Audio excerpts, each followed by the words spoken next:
أعوذ بالله من الشيطان الرجيم بسم الله الرحمن الرحيم والصلاة والسلام على رسول محمد وعلى آله وأصحابه أجمعين قال الله تعالى أعوذ بالله من الشيطان الرجيم رب اشرح لي صدري ويسر لي أمري واحلل عقدة من لساني يفقه قولي صدق الله العظيم. Well, respected brothers, alhamdulillah, it is a blessed occasion. We had quite a few more people for Salat al-Asr and then they ran off. So the beauty in this gathering is that we are the chosen ones, I guess. We could be somewhere else, but Allah subhanahu wa ta'ala has chosen us to be here and has chosen us to be able to at least gain some sort of knowledge. The Prophet sallallahu alayhi wa sallam says, بَلِّغُوا عَنِّي وَلَوْ آيَةً. Spread the message from me, even if it is only one word, one ayah, one verse, one point. So I'm here today, inshallah, just to share with you some of my thoughts, some of my preparations, according to the Quran and Sunnah, according to how we should be preparing for this blessed month of Ramadan. With anything, we thank Allah subhanahu wa ta'ala. With every khutbah that you hear on Yawm al-Jum'ah, we start with Alhamdulillah or Alhamdulillah, which is basically reminding us that we must be thankful to Allah subhanahu wa ta'ala for every single ni'mah, for every single blessing. We thank Allah subhanahu wa ta'ala for the fact that we can actually thank Him, because this is the best thing that we should be thankful for, the fact that we can actually say Alhamdulillah. We thank Allah subhanahu wa ta'ala, Alhamdulillah, ala ni'matil Islam, for the blessing of Islam, the fact that we can say, I am a Muslim, I say La ilaha illallah, and I believe in it. For this we must say thank you, and we must praise Allah subhanahu wa ta'ala. And on top of that, Allah subhanahu wa ta'ala chooses for us times in the year where we get the opportunity to be closer to Him for our own benefit. And at the moment, as Ramadan is around the corner, we could say we are at the doorstep of Ramadan. We need to ask ourselves the question, what are we doing, what have we done to prepare for it already? Because there's only a small group, inshallah, I'll be asking you some questions, if that's okay. So just raise your hand if you know the answer. This first question I want to ask is a quick fire question. I want you to try and answer it as quick as possible. Does anybody know how many days we have left until the beginning of Ramadan? Does anybody know? Take a guess, anyone? 20. 3 weeks, 20? How many days? 20. 22, 20. So there's around 20, depending on which day it starts, obviously. The reason why I wanted you to answer that question, and I think we've got a very shy group of people, I wanted you to ask the question because I wanted to know who has already looked on their calendar, tried to work out how many days are left, and thought, well, if it starts on this date, then we have this many days left. If it starts on that date, then we have this many days left.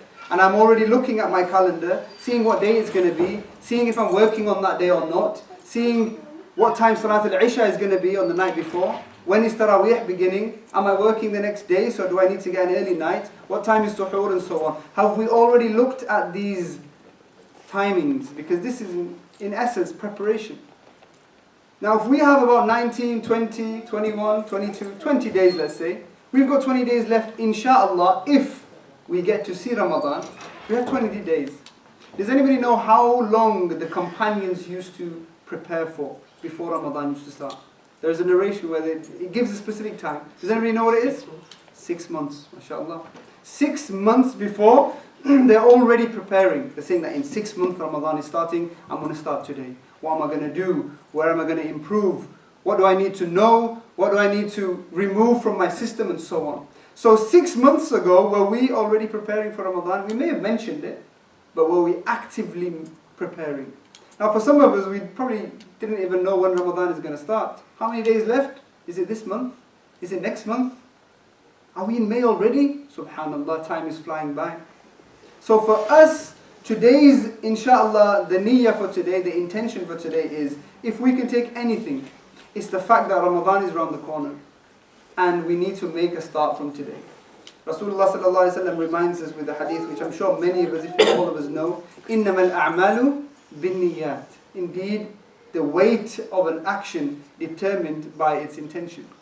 So our actions are determined by our intention. So even if we don't get to see Ramadan this year, bi'idhnillahi ta'ala, we hope and we ask Allah subhanahu wa ta'ala, as Imaam said in the dua after salah, Allahumma ballighna Ramadan. May Allah subhanahu wa ta'ala grant us the ability to see Ramadan at least.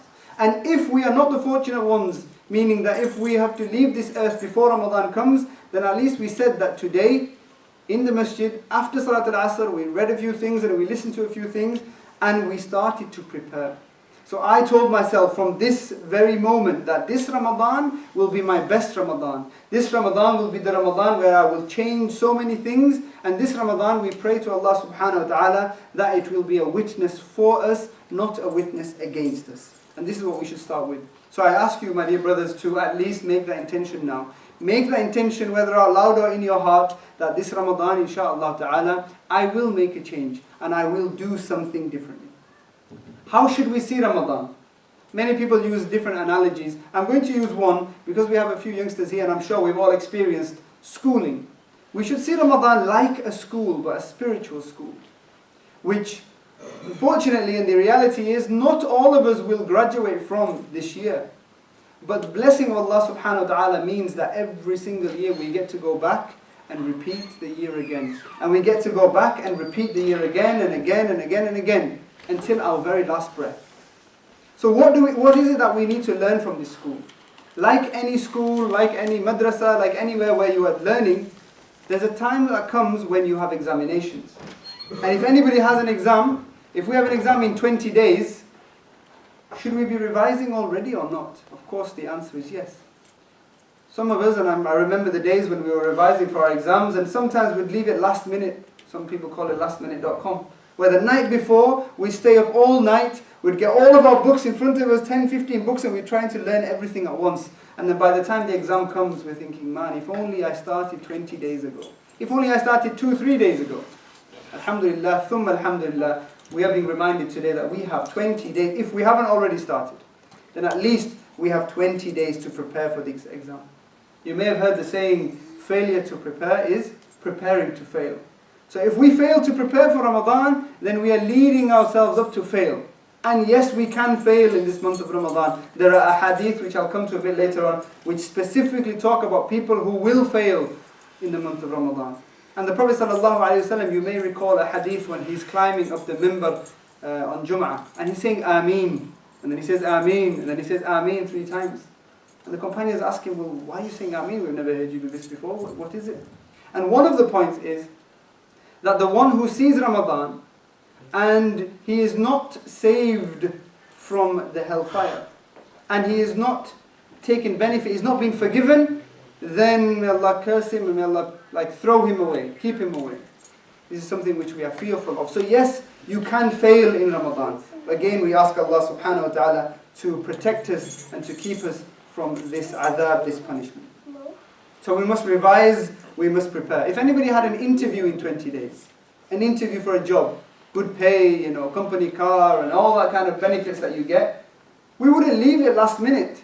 We would prepare, we'd know where it is, we'd do our company research, we'd do all of the research that we need to do, and we'd prepare as much as we can, we'd take our notes, we'd even get our clothes ready, iron them up and make sure everything is correct. We'd set our alarm on the night before, sometimes we even go to the place a few days in advance to know where it is, to know where the entrances are and so on. This is what we need to be doing for Ramadan. And as you would for an interview, you do your research. You need to know where you're going, you need to look at the job specification and so on, and say, what is required of me for this job? Similarly for Ramadan, we need to understand what is required of me, what is required of you for this blessed month. We shouldn't think of it as, okay, it's another Ramadan that we see every year. Routine, we wake up early, we pray our Fajr if we can, we have something to eat and we fall asleep all the way till, if it's a weekend, we miss Dhuhr and we wake up whenever we can. That's not what it should be. We should be getting ready in the correct way. Again, we remind ourselves, إِنَّمَا الْأَعْمَالُ بِالنِّيَّاتِ. When it comes to Ramadan, the main thing that we think of is siyam or sawm or fasting. What is fasting? What do? We abstain from food and water? Yes. But it's a lot more than that. The word siyam or sawm comes from the word sam, which also comes from another root word, sawama, which comes from the word to stop or to freeze. Some of the Arabs used to say samat al-shams, which means that the shams, the sun, has frozen. And it usually refers to the time when it's right in the zenith, right in the middle, and it looks like it's not going to go either way, it just stays there. So similarly, Ramadan for us is a time where we must stop, we must pause, and also one of the root words is to pull away. So we, in the month of Ramadan, focus on pulling away from all of the negatives, all of the bad habits. Sometimes we must pull away from the dunya completely. And this is why it's encouraged for us to sit in i'tikaf. And for anybody who has ever sat in i'tikaf, it's, for me personally, I remember I've done it a few times in my lifetime. And remember the first time I did it, I was quite young. And it's a time where these things go off, you keep them to the side. You don't talk about worldly things. You stay on your own and you really focus on yourself and what your position is in this dunya. What is my purpose here? You're cut off. You pull yourself away from the dunya. Pull yourself away from the pressures of the dunya. Pull yourself away from all the temptations of this world, which are many. And of course, we can think of countless amounts of times where we've been tempted. And sometimes we get pulled in by these temptations, and other times we are strong enough to repel them. So Ramadan is a time to reflect, to look at ourselves and look at the purpose of our creation. And before we start about what we can actually do in Ramadan, how we can actually prepare, it comes down to that knowledge, that research that I told you about. Understanding what Ramadan is and what it means to us and what we should be doing. And from an Islamic point of view, the Islamic definition of some of the words, for example, freedom, what it means to be free from an Islamic point of view, to be truly free, to be truly liberated, is to be free from the chains of our own self, of our own nafs. We are tied down by so many things. Our soul, our nafs, the things that the desires that come into us, it really chains us down. So for Ramadan, it pulls us away from that. Our nafs, our soul is always open to challenges, to tests, to fitna, whether it be haram food and haram environments, whether it's listening to haram music, whether it's interacting with haram people, meaning the opposite sex, and talking to girls and so on. Whatever these distractions are, they are everywhere for us. But the Prophet ﷺ describes it in many ways. And one example, the companion of the Prophet ﷺ, Umar ibn Khattab, he was asked about this dunya. And he was asked, how should we live? And he asked the people, he said, how do you think we should live in this dunya? You know, have you ever heard of the term, the straight and narrow? It's called the straight and narrow because indeed it is a narrow path. The Prophet ﷺ describes that the way to Jahannam is easy. The way to get to Jahannam, there are many, many, many ways to get there. The way to Jannah can be quite difficult sometimes. And Umar ibn Khattab says to his companions around him, if you were walking down a narrow path, a really narrow path, and either side there are thorns and bushes and harmful things, how would you walk? And the companion said, you would take care. He said, exactly. You would take care, you would tread carefully, you would bring your clothes in and you'd make sure on either side so that you're not getting pulled left and right and you're not being harmed by the things on our side. These are visual kind of things that we should be thinking of when we think of this life. And Ramadan itself comes as a protective barrier, as a protective shield. Why? To liberate us, to focus on the things that we're doing wrong, to free us from these addictions, from these habits. We eat, we drink every single day, alhamdulillah. And by the mercy of Allah subhanahu wa ta'ala, Ramadan comes along and no longer are we able to eat, no longer are we able to drink. So the things that are halal for us anyway suddenly become haram. Suddenly they are forbidden. This water that I've got here, in a few weeks' time, I'm not going to be able to drink it at this time. I'm going to have to wait for another hour or so. What does this mean to us? Ultimately, we ask ourselves, why am I not allowed to drink this water? Why am I not allowed to have some food? Why am I not allowed to do the things which generally are allowed? Firstly, because Allah subhanahu wa ta'ala has prescribed, as a brother recited a few moments ago, a couple of ayahs before that, Allah subhanahu wa ta'ala explicitly describes and explains why we must fast. We read بعد أعوذ بالله من الشيطان الرجيم بسم الله الرحمن الرحيم يا أيها الذين آمنوا كتب عليكم الصيام كما كتب على الذين من قبلكم لعلكم تتقون. Allah subhanahu wa ta'ala here says يا أيها الذين آمنوا. And we should pause here actually. Because whenever Allah subhanahu wa ta'ala mentions يا أيها الذين آمنوا, which means O you who believe. Now if I was to ask you here, how many of you claim to be believers? I'm sure you would all raise your hand. Very shy people, but I'm sure you'd all raise your hand. If I said, do you believe? Of course I believe. Do you believe in Allah? Of course I believe in Allah. Do you believe in the messengers of Allah? Of course I do. If I didn't, then I wouldn't be classed as a believer. Yet when Allah subhanahu wa ta'ala says to you, Ya ayyuhal ladhina amanu, do we think, oh actually Allah subhanahu wa ta'ala is talking to me. Allah subhanahu wa ta'ala here is saying directly a message and an instruction to me. Is that how we feel? When we read ayat of the Quran, does our heart tremble? وَجِلَتْ قُلُوبُهُمْ is a way that is a description of those who when they hear the Quran, their hearts tremble. They think, Ya Allah, Allah's talking to me here. So all the good news is for me, all the warnings are for me, all of the rules and regulations are for me as well. So in this verse Allah subhanahu wa ta'ala says, fasting is prescribed on you as it was prescribed on those before you, meaning it's a fard upon you. If you are able to do so, you must fast. And even if you cannot fast for a legitimate reason when you're old enough and baligh and so on, you still have to make up for it. You still have to catch up. And then at the end of the verse, Allah subhanahu wa ta'ala explains why we actually fast. Why? لَعَلَّكُمْ تَتَّقُونَ, so that you may attain piety. And I'll come to that a little later on, inshallah. So the month of Ramadan is prescribed, it is a fard, and that is why we fast ultimately. Because Allah subhanahu wa ta'ala said so. But what are the benefits of it? And what does it mean to us? One of the things I want to focus on, inshallah, is the fact that Ramadan and fasting, it disengages us from the addictions in our life. And one of the main things that we are, you could say addicted to, but also it's a necessity, is food and drink. And until we have our food and drink, usually nothing else matters. Fill our stomachs first, and then you go on to other things. And in the month of Ramadan, when you start to feel and hear that rumble in the stomach, you should be asking yourself the question, well, why is that there? And you say, because I'm fasting. And why am I fasting? Because Allah subhanahu wa ta'ala prescribed it. And what benefit does it have to me? And that's where the list should begin. Because it teaches us self-discipline, yes. Because it teaches us empathy and sympathy towards those who don't have anything. So we are thankful and grateful for all that we have. So that we become close to Allah subhanahu wa ta'ala. So that we remove these addictions and these bad habits that we have. All of these things should be coming into our mind.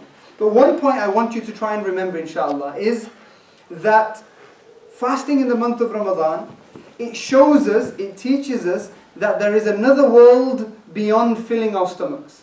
There is something else out there which is not only about tasting nice food and tasting sweet things, but instead fasting actually teaches us to taste the sweetness of Iman, taste the sweetness of Salah, taste the sweetness of Quran in a different point of view. So fasting isn't about celebrating eating. It's not to celebrate eating, because when it comes to iftar time, our usual routine is we stuff our faces and we eat so much, usually. Majority of people, some of us don't, alhamdulillah. But usually we eat so much that we can't move. We think we've fasted all day, now I need to make up for lost time, and I start eating and I start eating. Actually, if anything, fasting is actually supposed to be to celebrate not eating. Instead, it's to celebrate the fact that we can keep something aside, we can leave something for the sake of Allah subhanahu wa ta'ala, for His blessing and for His mercy. When it comes to eating, what did the Prophet sallallahu alaihi wasallam used to eat when he broke his fast? It's reported, كان رسول الله صلى الله عليه وسلم إذا أفطر, when the Prophet sallallahu alaihi wasallam used to break his fast, يفطر على ثمر. He used to open his fast with a date, أو على ثمرة, or you could say a few pieces of dates or a few dates, أو ماء, or water. Now we say, yeah, I know that he used to, sallallahu alaihi wasallam used to open the fast with dates and water. That's why I do it as well. I have a date, or 2, or 3, or 5, or 10, or however hungry we are, and I have water, and then I go into my own mode where I start to eat whatever it is I want to eat. And we eat so much that we can't move. And then suddenly it's time for Salat al-Isha, and we say, right, it's Isha time. Right, the routine is I need to pray 4 rakat, and then some sunnah, and then I need to pray 20 rakat of taraweeh, and automatically your mind starts to think, oh my God, I've got so much to go towards the night. And if you've ever experienced, like I've experienced a few times in my life, the person next to you who's had a nice healthy meal, and he lets out a nice burp, and you can physically almost taste and smell the food that he had a few hours ago, what does that say about our prayers? And I'm not saying that this is everyone, but this does happen. And this is what's happening in our communities, in our masajids and so on. Imam al-Shafi'i is reported to have said that I have never eaten till I'm completely full, ever. Some say it was 18 years or something, but others say he's never done it. I've never eaten till my full. Why? Because it makes you lazy in your salah. And I'm sure we can understand that. If we've ever eaten till we're so full, and then it's prayer time, we automatically start to yawn, we start to feel lazy, we can't even stand properly, we start slouching, and we start to wobble and itch and fidget and so on. Sometimes we rub our bellies and all sorts of stuff. Why? Because our concentration, khushu' is not there. Because we've eaten so much. We come to salah bored. We come to salah, like I said, yawning and not in the right frame of mind. We haven't prepared for salah. So another point this year, inshallah, for all of us, whether we are already, mashallah, already healthy and looking good or not, we need to focus on what we eat, when we eat it, and how that's going to affect our mind and our souls. The Prophet ﷺ teaches us that the value of our salah is only worth the extent of the presence of our heart in salah. So if our heart is in the salah, then our salah is correct. If we're not really into it, all we're thinking about is why did I eat so much? What time am I going to sleep to wake up in the morning? Then our salah is not correct. And this month of Ramadan is a month of concentrating on our salah. The early scholars used to say, ضيقوا نجارش الشيطان أو الشيطان بالجوع. Restrain and narrow the passages of the shaitan inside the human veins by hunger, meaning by fasting. Because when we are hungry and when we're not extremely full, shaitan finds it more difficult to get in. And now you may say that in the month of Ramadan, the hadith narrates that إذا دخل رمضان فتحت أبواب الجنة وغلقت أبواب جهنم وسلسلة الشيطان or shayateen. That when the month of Ramadan enters, the doors of Jannah are open and the doors of Jahannam are closed and the shaitans are chained up, so I'm safe. You may think that. But actually what this hadith is talking about is the fact that in the month of Ramadan, the doors of Jannah are open, meaning the ways for us to enter Jannah are countless. There are so many ways. And the doors of Jahannam are closed means the way for us to be saved from the Jahannam are so many. And this is what Ramadan we should be focusing on. And then the final point, that the shaitan is locked up. Now the scholars say that it's the main shaitan, Iblis, who's locked up. But the shaitans that we all have within us, every single one of us has a shaitan with us. Right now we have a shaitan with us. They are still alive and kicking, they are active. So in the month of Ramadan, when you do mistakes, it's yourself and your own shaitan, if you like. It's your own mistake. You can't blame it on you. Say, oh, it was shaitan that distracted me. In the month of Ramadan, it's your own self. And fasting is a protection. It is a shield to protect us. Ultimately, the end of the ayah, لَعَلَّكُمْ تَتَّقُونَ, talks about taqwa. What is taqwa? This is another thing we should be focusing on in preparation for Ramadan. If somebody was to ask you, what is taqwa? We should automatically have a response. Because I know what it means and I'm ready to make this affect my life. What is taqwa? What does it mean? Does it mean just to think of Allah? Because yeah, it is what it means. To become pious, what does to become pious mean? To think of Allah subhanahu wa ta'ala as much as possible? Yes. But how do we attain this taqwa?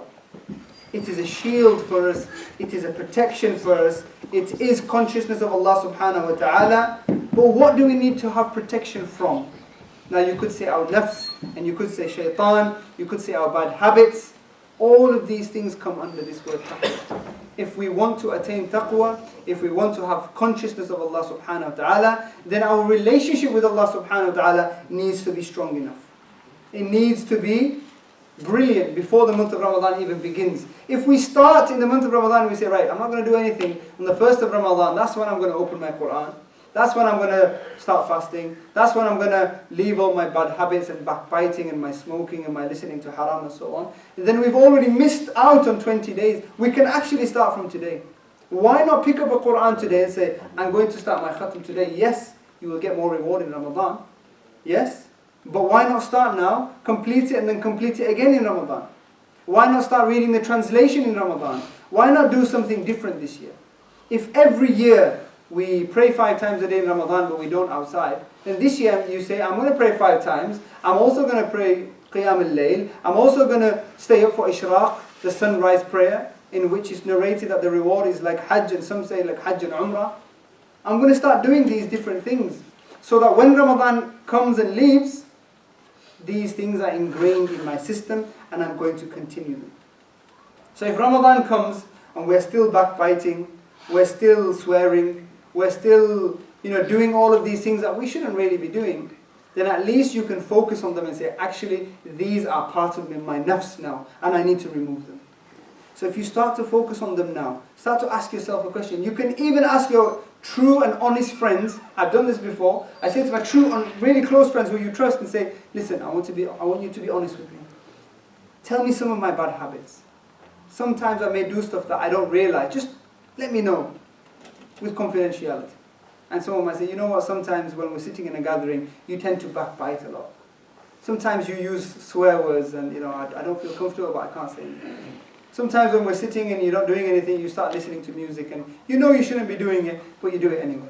You start to smoke and whatever else it is. Start to realize and recognize where our shortcomings are.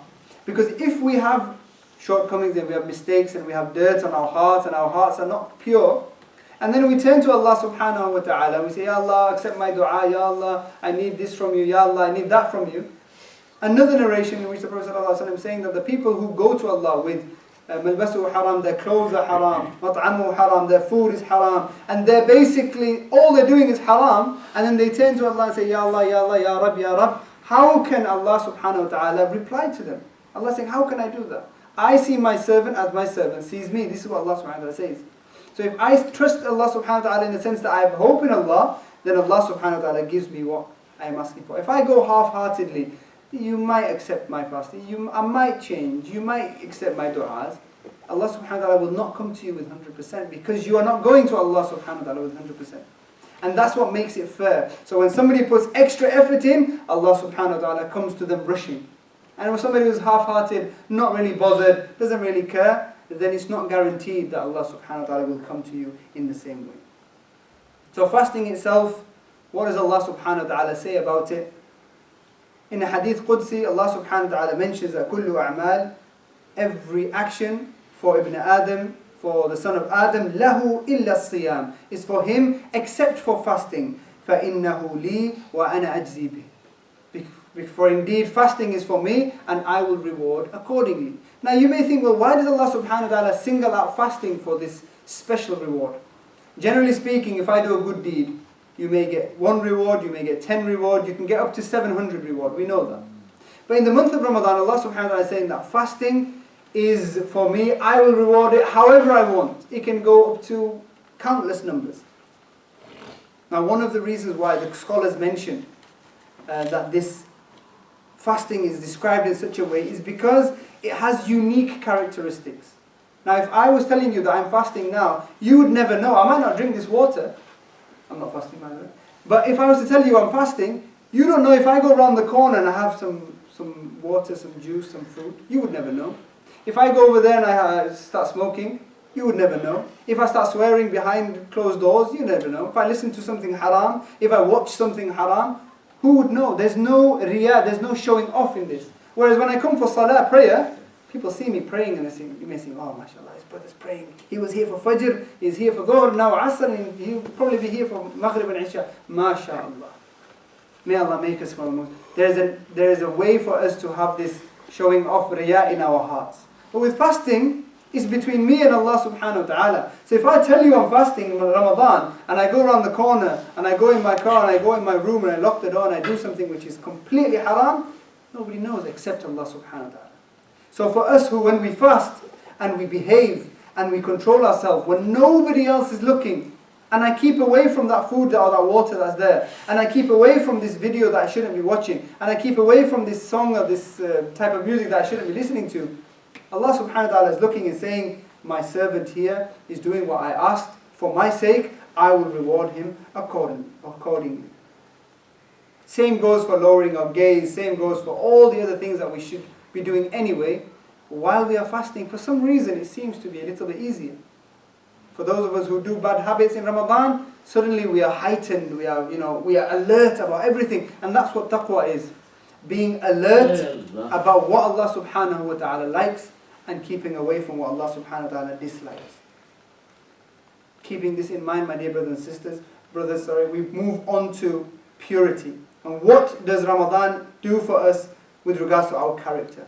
It purifies us and it builds our character. Rasulullah sallallahu alaihi wasallam reported to have said, "As-sawmu junnatun."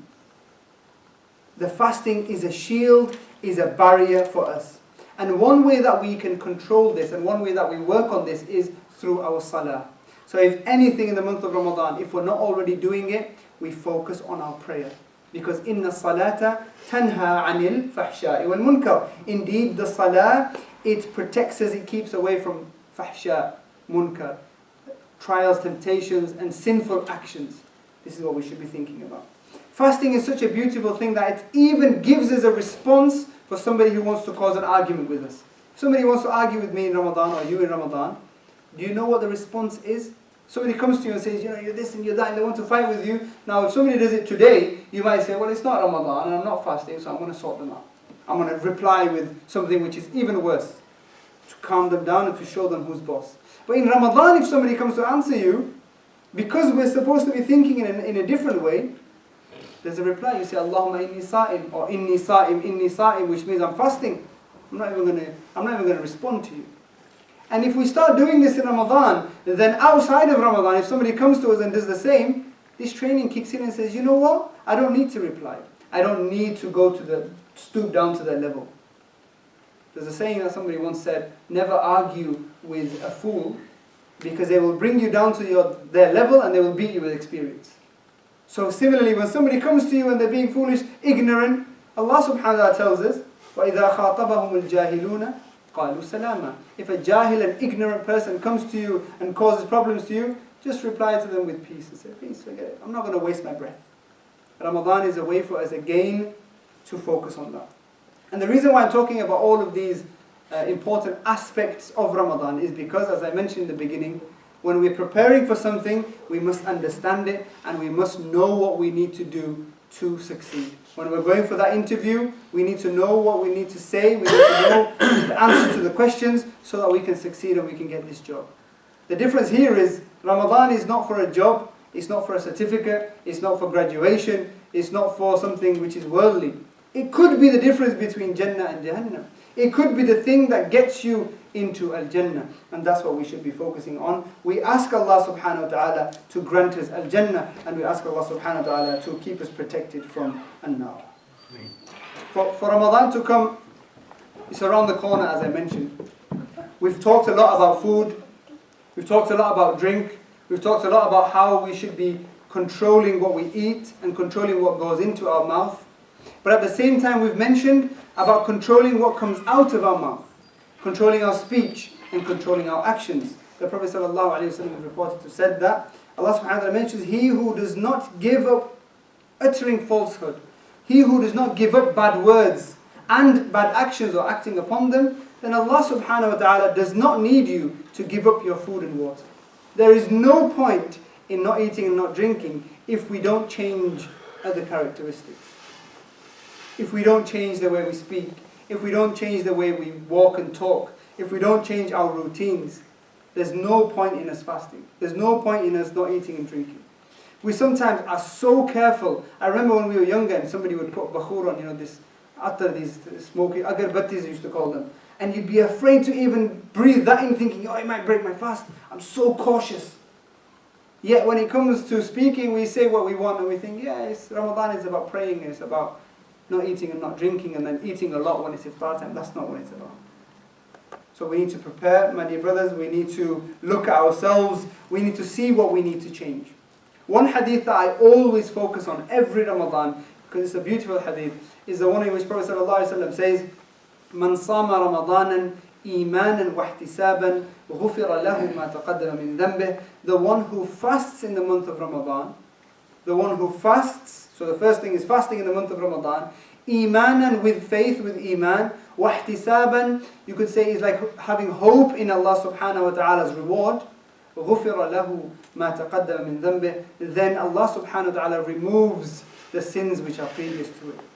And we are all sinful. If anyone in here says that they are not sinful, then they are lying. And that's not me talking. This is a narration in which the Prophet ﷺ says that every son of Adam is a sinner. Every single one is a sinner, but the best of the sinners is the one who makes tawbah.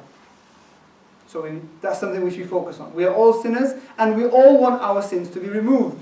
One of the ways is fasting in the month of Ramadan. The hadith continues, Man qama Ramadan, the one who stands in the night in Ramadan, with Iman, with hope in the reward of Allah, their sins will be removed. The one who stands and catches Laylatul Qadr in the month of Ramadan, with Iman, with hope in Allah subhanahu wa ta'ala's reward, then the sins will be removed for that. So these are ways in which we must do it. We keep away from the thing which is usually halal, is water and food and so on, for Allah subhanahu wa ta'ala's sake. Why? So that when it comes to keeping away from haram, I can tell myself, I kept away from that which was halal for Allah's sake, so why can't I keep away from the haram? And sometimes we come to that crossroads where we have a choice in front of us. The easy option, but you know it's haram, and the slightly more difficult option, which is completely halal. And we're thinking, right, I could take a loan out, I could get involved in interest and riba, I could do this, that and the other. It will make my life a bit easier, not thinking about the consequences. Ramadan is a time for us to really refocus. If anybody here drives a car, every single year we go for an MOT. Ramadan is like your MOT. We go into the garage, we clean our heart, we clean our soul, we clean our mind, ready for the next year. It's a service till next year. Ramadan is another way of describing it, is like putting your phone on charge. I was telling the brother, my battery is low on my phone because it's used and abused constantly. So when Ramadan comes, we plug our charger in and we boost our battery as much as possible. We boost our faith, our connection with Allah, our connection with the masjid, our connection with the Quran and so on. We boost it as much as possible so that when Ramadan goes, we're still high on this Iman. And slowly the battery goes down, and slowly our connection with the masjid does go down, and it's very unfortunate. And then we have other opportunities in Hajj time, the Hijjah, and fasting on Arafah and so on, just to boost ourselves again and again and again. And these are all blessings. The Prophet ﷺ reports that he is a great loser who finds Ramadan and comes out of Ramadan without gaining forgiveness and goodness. If we are not forgiven in the month of Ramadan, then we are losers and we failed. If we do not gain goodness from Ramadan, then we are losers and we failed. As I mentioned earlier, we can actually fail in the month of Ramadan. Again, may Allah subhanahu wa ta'ala allow us to not fail and to pass these tests before Ramadan, so that when Ramadan comes, we are actually forgiven and we actually benefit from it. I'm going to just narrate one story from my local masjid. There was a brother who used to come to the masjid, not a Muslim, and he came one day a few Ramadans ago. And he came a few days before Ramadan and he said, I've heard that you're doing an Arabic course and I'm interested in learning. And also he came because one of the brothers invited him to fix our sound system. He was a mechanic kind of guy. And he came and he sat and he wanted to join the Arabic class. And he came and he sat at the back of the masjid one day and he listened to the salah and he just sat quietly. And he came again and he sat and he listened and he watched. And he came again and he came to the Arabic class and he started to learn the letters and the language and so on. And then Ramadan started and all of a sudden, so usually it'd come for Asr, Maghrib, Isha, there'd be 10, 20, 15 people. Suddenly Ramadan comes along and the masjid is completely full and he's thinking, whoa, what's happened here? Something happened overnight. And we tell him, oh, this is Ramadan, this is what happens, everybody gets excited and the masjids are full. And he thought, oh, this is nice. And he came and he broke fast with us and then he started to fast. He used to travel from a different city to York, work, he was a school teacher and he used to work as a head of multimedia and so on. And he'd work from 9 till 3 or whatever. From there he'd come to the masjid, he'd stay till Asr, stay till Maghrib, break fast, stay till Isha, pray Taraweeh, full 20, not knowing anything, just stand there and just listen and take part. And he did that every single day for 30 days, every day of Ramadan. And he started to grow his beard, and he started to look like a Muslim. And everyone said, MashaAllah, brother, welcome, you are a Muslim. He said, no, I'm not Muslim, I'm just learning. I'm just experiencing. They're like, brother, Ramadan is about to finish. Take your shahada quickly. You've got 10 days left, you've got 15 days left. Quickly, take shahada. He said, no, I'm going to take my time. And they're all thinking, well, is this guy a spy or something? Is he, he's in the cover, he's coming in, he's praying, and he's growing his beard, and he's fitting in, but he's not saying I'm a Muslim. What's going on? And he did it, and he completed it. He did the whole of Ramadan, and honestly, everyone, we got used to him coming. Ramadan finished, however, Salatul Eid, and mashallah, we had even more people. We built a new masjid, and we had no space in the new masjid. Put it that way, there were so many people.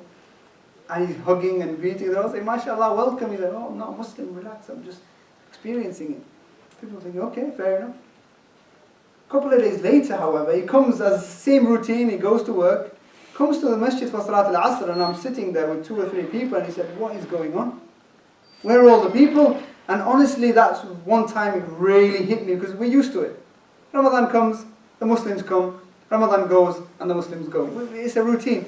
But when he mentioned it, and he felt so upset, for me, I felt even more, and I felt ashamed actually. And I said, subhanallah, we are Muslim, we come to the masjid, we fill the masjid. As soon as Ramadan goes, it's like, oh, I can't make it, I'm too busy.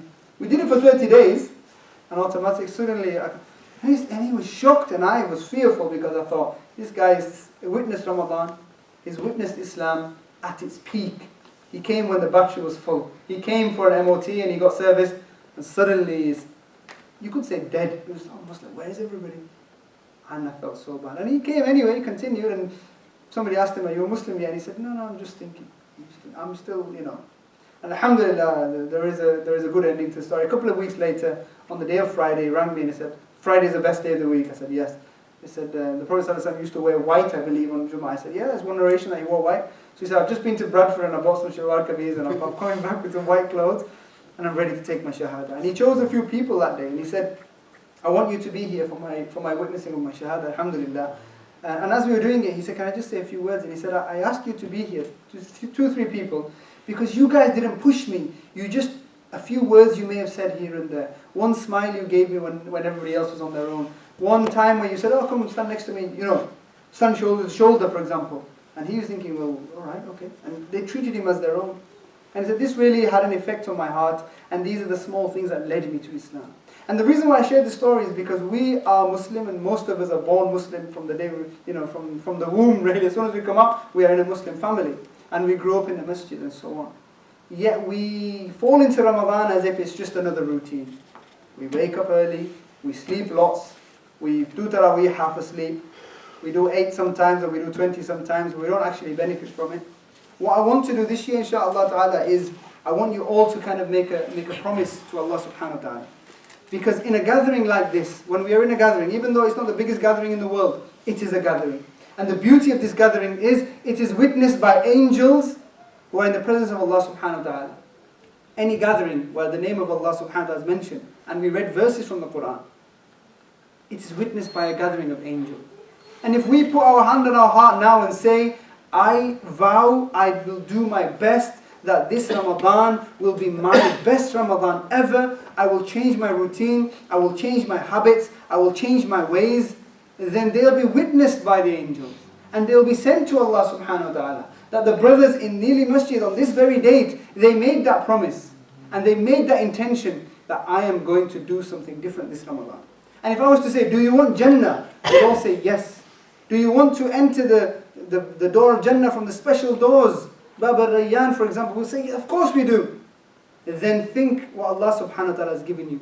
He's given you so many tools, so many things to do in preparation for Ramadan, so that when Ramadan comes, we don't just let it go by again.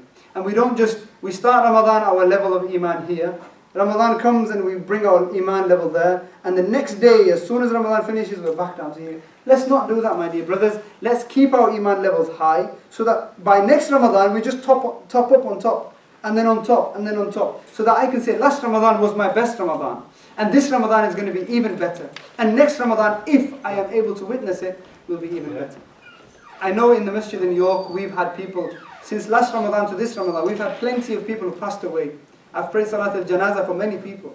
And I'm sure it's the same here. There have been people who've passed away who would be sitting here usually in the pre-Ramadan reminder. They'll be sitting in the masjid and thinking, yeah, I'm going to make a difference this year. They're not here anymore. And there'll be some people who are probably thinking about Ramadan now. They may not even see, I may not even see Ramadan myself.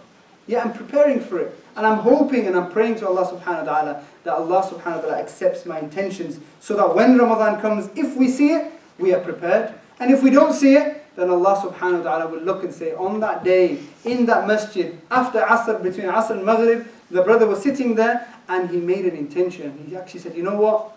With my hand on my heart, I really will make a difference this year. I really will lose my habits, my bad habits. I will try and stop these bad things that I'm doing for the good, for the rest of the year, not just for Ramadan. So create a goal, my dear brothers. If you need to physically write it down, make a list. Go on your calendar and say, Ramadan, I believe, is starting on this date.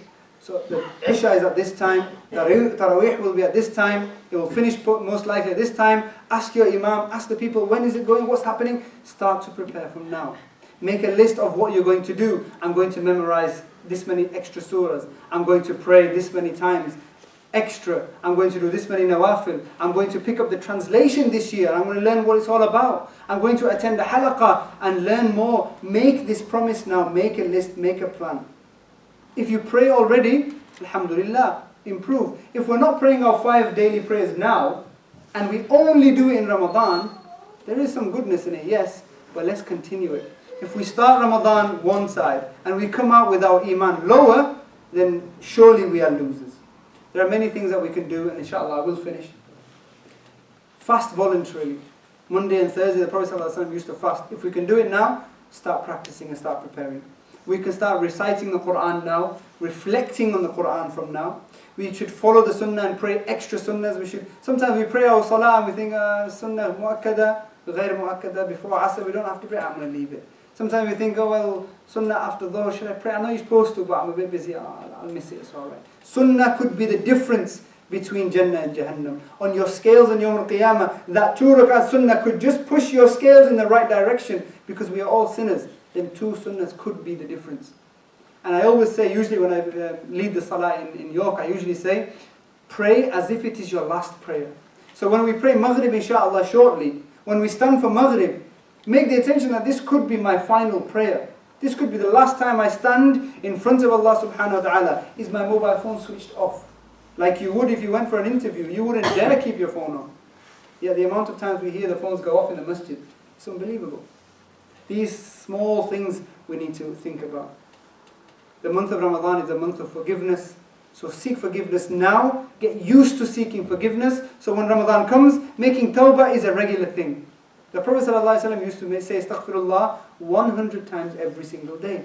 And the companion used to say, you are the Prophet of Allah, you are Prophet of Allah subhanahu wa ta'ala, Muhammad ﷺ. Why do you need to make tawbah? You're guaranteed Jannah. And he said, should I not be abdan shakura, a grateful servant? Should I not be thankful? Yet we are nowhere near, not even the companions of the Prophet or those that came after him. We need to be making tawbah on a regular basis. Get used to doing it. Give to charity, because giving in charity is what Ramadan is all about. The Prophet ﷺ is reported to be, of course we know he was the most generous. In the month of Ramadan, he would be even more generous, like the blowing wind. Give in charity now and prepare yourself. And the point I said earlier, eat healthy as possible, eat moderately now, so that when Ramadan comes we don't get them cravings, we don't get those, with the addictions that we have, that coffee at 11 o'clock, 12 o'clock in the morning, that if we don't have, we're going to go crazy. Start to focus on that now and say, I'm going to prepare myself for Ramadan. Again, we pray that Allah subhanahu wa ta'ala accepts this small gathering. I know that all of the things, if not most of them, are things that we've already said, we've already heard, but the Prophet ﷺ reminds us, ad-deenu nasiha, this deen, this faith of ours is about giving advice. It's advice for myself, it's advice for you, it's advice for all of us. Again, I thank you for inviting me, and we ask Allah subhanahu wa ta'ala to give us the ability to control our tongues, to control our eyes, and to control our ears. We say, Allahumma balighna Ramadan, may Allah subhanahu wa ta'ala grant us Ramadan, wa'inna fihi ala siyami wal qiyam, and make us in this month, give us the goodness of qiyam and siyam. May Allah subhanahu wa ta'ala accept our intentions now, intentions for praying full salah, intentions for praying taraweeh, intentions for reading Quran and so on. Make that intention now, so that when the time comes, Allah subhanahu wa ta'ala will accept it from us. أقول قولي هذا أستغفر الله لي ولكم ولسائر المسلمين أستغفروه إنه هو الغفور الرحيم.